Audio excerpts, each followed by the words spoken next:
ನಮಸ್ಕಾರ ವೀಕ್ಷಕರೇ, ಸುಪ್ರಭಾತ. ತಮ್ಮೆಲ್ಲರಿಗೂ ಕೆಪಿ ನಂಜುಂಡಿರವರ ಲಕ್ಷ್ಮಿ ಗೋಲ್ಡ್ಸ್ ಪ್ಯಾಲೇಸ್ ಅರ್ಪಿಸುವ ಬೃಹತ್ ಬ್ರಹ್ಮಾಂಡ ಕಾರ್ಯಕ್ರಮಕ್ಕೆ ಎಂದಿನಂತೆ ಪ್ರೀತಿಯ ಅತ್ಯಾತ್ಮೀಯ ಸ್ವಾಗತ, ಸುಸ್ವಾಗತ. ಆಸೆ ಇರಬೇಕು ನಿಜ, ಆದ್ರೆ ದುರಾಸೆ ಇರಬಾರ್ದು. ಅಹಂಕಾರ ಇರಬೇಕು ನಿಜ, ಆದ್ರೆ ದುರಹಂಕಾರ ಮಾತ್ರ ಇರಲೇಬಾರ್ದು. ಯಾಕಂದ್ರೆ ಯಾವುದೇ ಆಗ್ಲಿ ಹೆಚ್ಚಾದಷ್ಟು ದುಃಖಕ್ಕೆ ಈಡ್ ಮಾಡುತ್ತೆ ಅಂತ ಹೇಳ್ತಾ ಗುರೂಜಿಯವರನ್ನ ಕಾರ್ಯಕ್ರಮಕ್ಕೆ ಸ್ವಾಗತಿಸೋಣವಾ.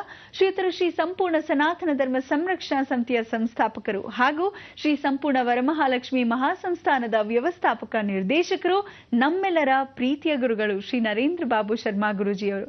ಗುರುಜಿ ನಮಸ್ಕಾರ. ಬೃಹತ್ ಬ್ರಹ್ಮಾಂಡ ಕಾರ್ಯಕ್ರಮಕ್ಕೆ ಆತ್ಮೀಯ ಸ್ವಾಗತ ಗುರುಜಿ ತಮಗೆ. ನಮಸ್ಕಾರ ಗುರುಜಿ. ಇವತ್ತಿನ ವಿಶೇಷತೆ ಏನು, ಹಾಗೆ ಗೌರಿ ಗಣೇಶ ಹಬ್ಬ ಬಹಳ ವಿಜೃಂಭಣೆಯಿಂದ ಆಚರಿಸ್ಕೊಂಡು ಬಂದಿದ್ದೀವಿ, ಅದರ ಕುರಿತಾಗಿ ಕೂಡ ಏನಾದರೂ ಹೇಳ್ತೀರಾ ಇವತ್ತು?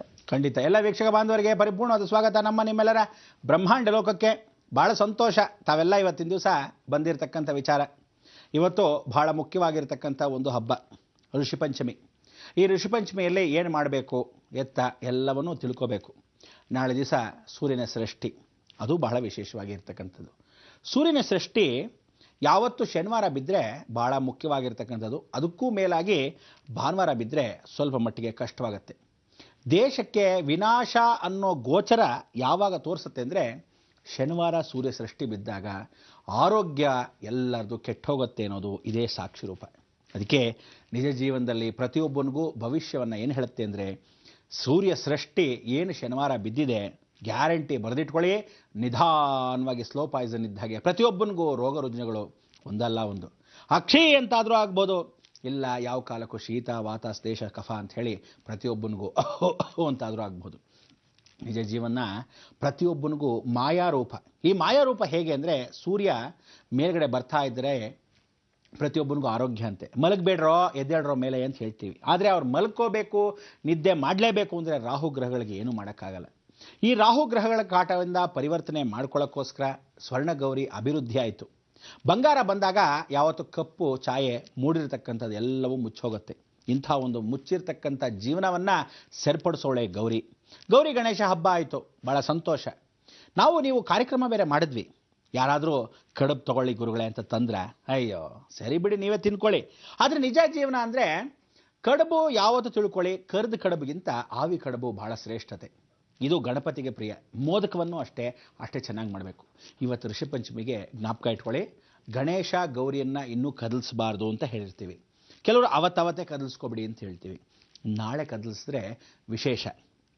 ಸೂರ್ಯನ ಸೃಷ್ಟಿ ಅಂದರೆ ಸೂರ್ಯ ಆಗಮನಗಿಂತ ವಿಚಾರದ. ಅದಕ್ಕೆ ಅವನೇನು ಮಾಡ್ತಾನೆ, ಹೊರಡ್ತೀನಿ ಅಂತಾನಂತೆ.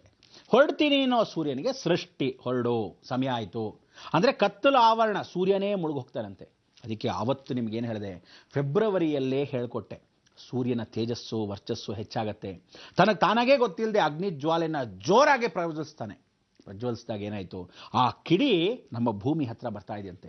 ಇನ್ನೇನು ಬಂದೇ ಬಿಟ್ವಿ ನೋಡಿದ್ರೆ ಸೆಪ್ಟೆಂಬರ್, ಅಕ್ಟೋಬರ್, ನವೆಂಬರ್, ಡಿಸೆಂಬರ್, ಈ 4 ತಿಂಗಳ ಅವಧಿ ಯಾಕೆ ಕೊಟ್ಟೆ ನಿಮಗೆ ಅಂದರೆ, 4 ತಿಂಗಳಲ್ಲಿ ವಿದ್ಯುತ್ ಹೊಟ್ಟೋಗೋ ವಿದ್ಯುತ್ಗೆ ಇದೇ ನಾಂದಿ ಸ್ಟಾರ್ಟ್.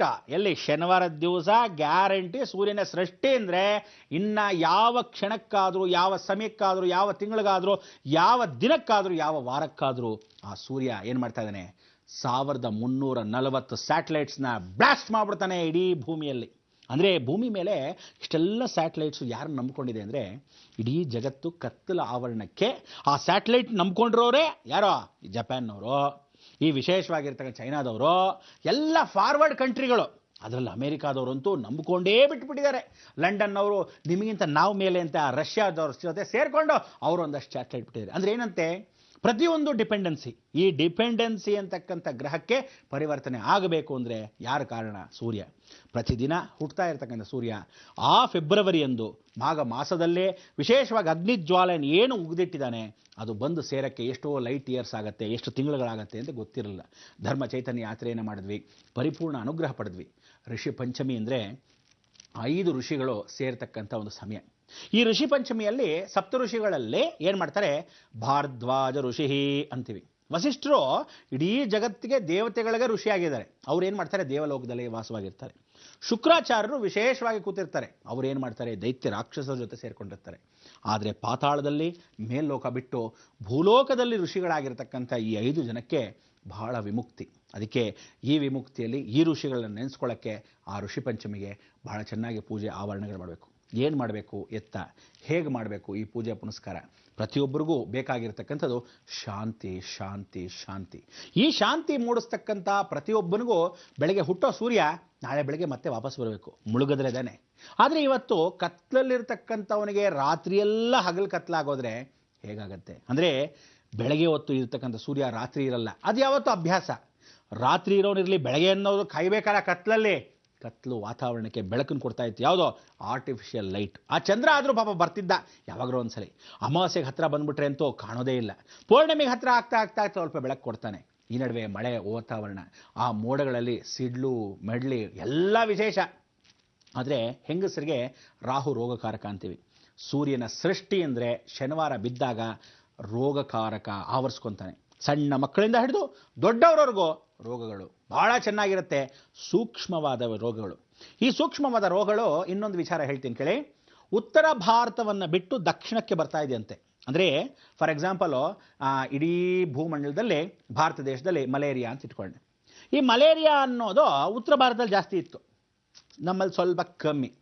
ಈಗ ನೋಡಬೇಕು, ಎಲ್ಲ ಶಿಫ್ಟಿಂಗ್ ಪ್ಲಾನೆಟ್ಸ್ ಇದ್ದ ಹಾಗೆ ಎಲ್ಲ ಈ ಕಡೆ ಶಿಫ್ಟ್ ಆಗುತ್ತೆ.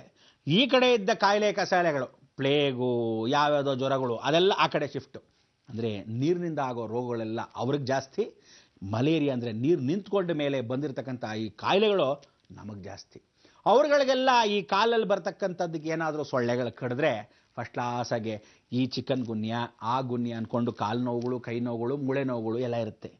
ಇಲ್ಲಿ ಪ್ರತಿಯೊಬ್ಬನಿಗೂ ಒಂದಲ್ಲ ಒಂದು ರೋಗಗಳು ಭಾಳ ಬೇಗ ಹರಡುತ್ತೆ. ಯಾಕೆಂದರೆ ನೀವು ಆ ಕಾಲದವರಾದರೆ ಸ್ವಲ್ಪ ಸ್ಟ್ರೆಂತ್ ಏನಿಲ್ಲ ಬೇಡ, ಸ್ವಲ್ಪ ವಾತಾವರಣ ಸರಿ ಹೋಗುತ್ತೆ, ಔಷಧಿ ತಗೊಳ್ಳೋಣ ಸರಿ ಹೋಗುತ್ತೆ ಅಂತ ಹೇಳ್ತಿರು. ಈ ನಡುವೆ ಸೂಕ್ಷ್ಮಜೀವಿ ಸುಮ್ಮನೆ ಪಕ್ಕದಲ್ಲಿರೋ ಅಕ್ಷಿ ಅಂದರೆ ಇವನು ರೋಗ ಬಂದ್ಬಿಡುತ್ತೆ, ಅಲರ್ಜಿ. ಅಷ್ಟು ಸೂಕ್ಷ್ಮವಾಗಿರ್ತಕ್ಕಂಥ ಜನಗಳಲ್ಲೇ ಮಕ್ಕಳಿಗೆ, ಹೆಂಗಸರಿಗೆ, ಕೆಲವರಿಗೆಲ್ಲ ತಡ್ಕೊಳಕ್ಕೆ ಆಗದಿದ್ದವ್ರಿಗೆ ಭಾಳ ಬೇಗ ಹರಡುತ್ತೆ ಈ ರೋಗಗಳು. ಇದು ಬರೆದಿಟ್ಕೊಳ್ಳಿ. ನಿಜವಾಗ್ಲೂ ಆ ಸೂರ್ಯನಿಗೆ ನಾವು ಈ ಋಷಿ ಪಂಚಮಿಗೆ ಅರ್ಘ್ಯವನ್ನು ಕೊಟ್ಟು ಸ್ಮರಣೆ ಮಾಡಿಕೊಂಡು ಪ್ರಾರ್ಥನೆ ಮಾಡ್ಕೋಬೇಕು. ಶನಿವಾರ ಏನು ಹೇಳ್ತಿದ್ದೆ, ದಯವಿಟ್ಟು ಎಲ್ಲ ರೋಗಗಳು ಬರೆದಿದ್ದಾಗೆ ಅಂಬ್ಲಿಯನ್ನು ಹುಯ್ತಾ ಇದ್ದೀರಾ ಇಲ್ವಾ? ಜ್ಞಾಪಕ ಇದೆಯಾ? ಹೇಳ್ತೀನಿ, ಜ್ಞಾಪಕ ಇಲ್ದಿದ್ದವರು ಇನ್ಮೇಲಾದರೂ ರೆಡಿ ಮಾಡಿಕೊಂಡು ಕನಿಷ್ಠ ಪಕ್ಷ ಅಯ್ಯೋ ನನ್ನ ಮನೆಗೆ ರೋಗ ಬಂದ್ಬಿಡ್ತಾ ಇದೆ, ಹೇಗಾದರೂ ಮಾಡಿ ಕಾಪಾಡಮ್ಮ ಅಂತ ಆ ಗ್ರಾಮ ದೇವತೆ ಶರಣು ಶರಣು ಅಂತ ಓಡಬೇಕು. ಓಡಕ್ಕೆ ನೀವು ವ್ಯವಸ್ಥೆ ಮಾಡ್ಕೊಳ್ಳಿ. ಈಗ ಬಂದೆ.